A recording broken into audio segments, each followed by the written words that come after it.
दिसतं.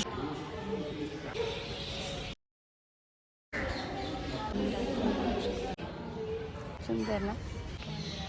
हा ब्रिज आहे. हे गाईज, कसे आहात तुम्ही? Welcome back to my YouTube channel. तर गाईज, मी सकाळी सकाळी माझं सगळं आवरलेलं आहे आणि आज मी जाणार आहे खूप छान असं प्राचीन मंदिर बघायला. तर चला तुम्हाला पण घेऊन जाते. हे गाईज, तर फायनली मी पोहोचले आहे श्री धनेश्वर महादेव मंदिरमध्ये आणि हे मंदिर खूप प्राचीन आहे. मला येथे येण्याची खूप इच्छा होती आणि हे पवना नदीच्या शेजारी आहे चिंचवडमध्ये.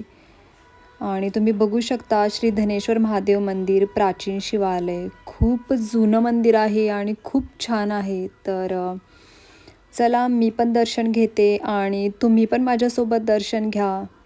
तुम्हाला खूप प्रसन्न वाटेल आणि तुमचं पण मन प्रसन्न होईल. तर चला आपण जाऊया आतमध्ये आणि दर्शन घेऊया. तर गाईज, मंदिराचा इतिहास पाहायला गेला तर चिंचवडमधील धनेश्वर महादेव मंदिर हे एक प्राचीन हेमाडपंथी शिवालय असून ते दक्षिण वाहिनी पवना नदीच्या काठावर बसलेले आहे, ज्याला मोरया गोसावी यांच्या संजीवन समाधीचा सहवास लाभला आहे. आणि गाईज, या मंदिरात ऐतिहासिक व पौराणिक वारसा असून ते शांत आणि निसर्गमय वातावरणासाठी प्रसिद्ध आहे. तुम्ही गाईज एकदा इथे या आणि तुम्हाला पण इथे खूप असं प्रसन्न वाटेल आणि खूप शांतता आहे. आणि सगळ्यात महत्त्वाचं म्हणजे इथे पाळीव प्राणी खूप आहेत आणि खूप छान असं वातावरण आहे. थोडंसं आतमध्ये आल्यानंतर तुम्हाला छोटंसं हनुमानाचं मंदिर दिसेल आणि हे पण खूप जुनं आहे. तर गाईज, तुम्ही बघू शकता मंदिराचं काम हे खूप रेखीव आणि नक्षीदार आहे आणि खूप छान असं त्यांनी सजवलेलं आहे मंदिर. इथे आल्यानंतर मन प्रसन्न होणारच. तुम्ही एकदा इथे नक्की या. आणि चला आता मी आतमध्ये जाते आणि पहिल्यांदा माझ्या महादेवजींचं दर्शन घेते. तर चला आपण दर्शन घेऊया. आणि इथे खूप छान असं रांगोळी पण काढलेली आहे.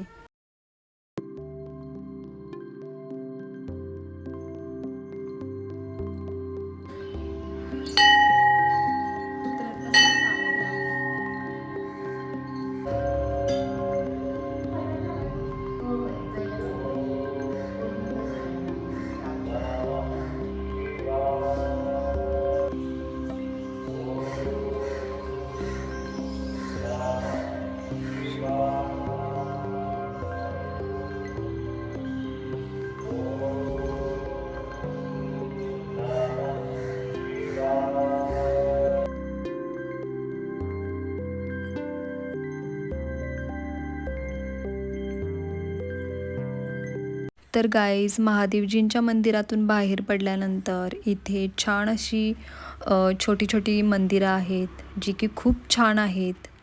आणि तुम्ही बघू शकता किती छान असं रेखीव काम केलेलं आहे. आणि हे आहे श्री एकमुखी दत्त. आणि सिरियसली सांगायचं म्हटलं तर मी पहिल्यांदा बघितलेलं आहे श्री एकमुखी दत्त. आणि हे आहे श्री विठ्ठल रुक्मिणी मंदिर आणि हे पण फार छान आहे. तर गाईज, आता मी जात आहे मंदिराच्या पाठीमागच्या साईडला आणि तिकडे पण खूप छान असं निसर्गमय वातावरण आहे. तर चला आपण जाऊया आणि बघूया.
तर गाईज तुम्ही बघू शकता मंदिराच्या पाठीमागचा आवार किती सुंदर आहे आणि हे झाड खूप मोठं आहे आणि खूप प्राचीन आहे आणि इथे खूप सारे पक्षी आहेत. तर चला बघूया आपण. पोपट आहेत खूप सारे वेगवेगळे आणि खूप सुंदर दिसत आहेत.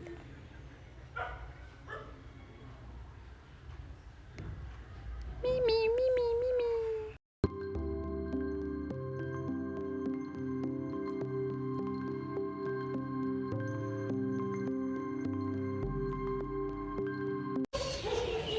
सो गाईज हे धनेश्वर महादेव मंदिर आहे आणि खूप छान आहे. तुम्ही एकदा इथे व्हिजिट करा आणि तुम्हाला फार आवडेल.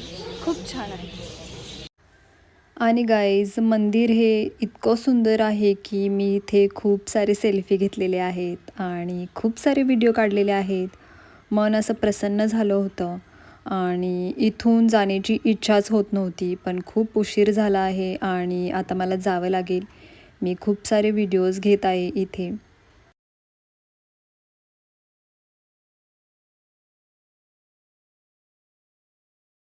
तर गाईज महत्त्वाची गोष्ट म्हणजे भक्त महादेवाच्या काळ्या पाषाणातील मूर्तीचे दर्शन घेण्यासाठी येतात आणि खूप लांबून येतात. असं नाही की चिंचवडमधलेच राहणारे लोक येतात.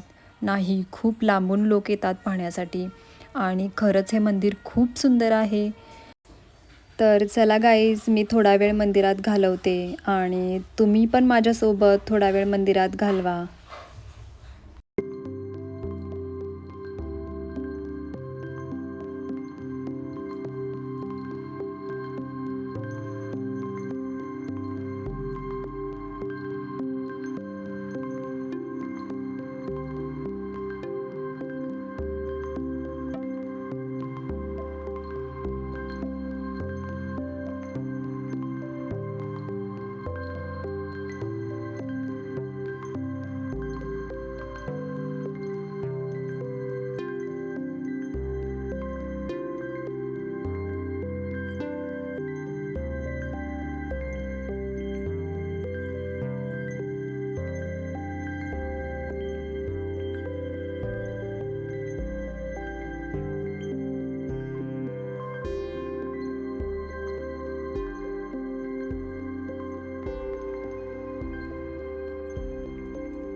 तर गाईज मी मम्मीला घेऊन आले होते गाडीवरून दर्शनासाठी आणि आता मला जावं लागणार आहे.